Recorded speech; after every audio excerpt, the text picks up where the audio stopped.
But increasingly, people don't think it's going to happen. Again, that has no bearing one way or the other on what's actually happening in that process, and or if he deserves it from a legal perspective in terms of what the evidence is. I haven't seen the evidence presented to the grand jury. From an outsider's perspective, it seems like, having covered criminal trials in the past, I've seen places where less evidence got an indictment, frankly, than this. What I would say, though, is when people talk about preparing for riots, because some group of largely African-American people are upset about something, I'm a little like, what's the racial subtext here? In this case, there is so much anger. I don't think there's going to be riots or not riots, but everyone I know who's in Ferguson on either side of this case is preparing for that moment. I think the scary part is, and referring back to that Reuters article, where gun sales among white residents is out the roof. We are daily in our lives confronted by those events and items that we are told by the experts, analysts, insiders with impeccable sources. They're life-changing, dangerous, imminent, sure to happen. And along with that, we often find ourselves faced with far too many members of the broadcast media who believe it is their job to do much more than just inform. It is their job to inflame passions, stoke the fires, feed the agenda, drive up the ratings by saying things for which they have no real evidence because it will create the illusion of knowledge. The Michael Brown shooting in Ferguson, Missouri is a seminal moment in American history. It will, and it should, force not just law enforcement to look at how they conduct business, but demand citizens of every race, creed, and age look inward in how they conduct themselves, how they react when things don't go as they would like them to, and perhaps not to allow a frothing at the mouth, agenda-filled media to incite them to show the truly dark side of human nature. Hey, good morning, guys. Yeah, they just moved across the street at a beauty supply place. I heard the glass break as I was up here, and people are running in and just running out with boxes of those hair extensions, anything else they can grab here.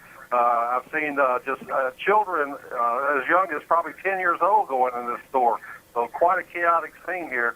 Actually, pickup trucks pulled up as they continue to carry ice in this area here, this store. But no police on the scene, alarms going off, and they just seem to be moving from one store to another store here in this North County area of West Florissant Chambers. Aided and abetted by those who seek not justice, but merely another way to line their pockets with donated cash from those they swindle and lie to on cue. I've never seen a prosecutor hold a press conference to discredit the victim. That's right. That's right. That's right. Where he went out of his way to go point by point in discrediting Michael Brown Jr., who could not defend himself. How do you, in explaining why you are not indicting a man that killed, try and convict a young man for shoplifting that can't explain the tape? Try to convict him for interfering in the police car when you don't hear his side of the story.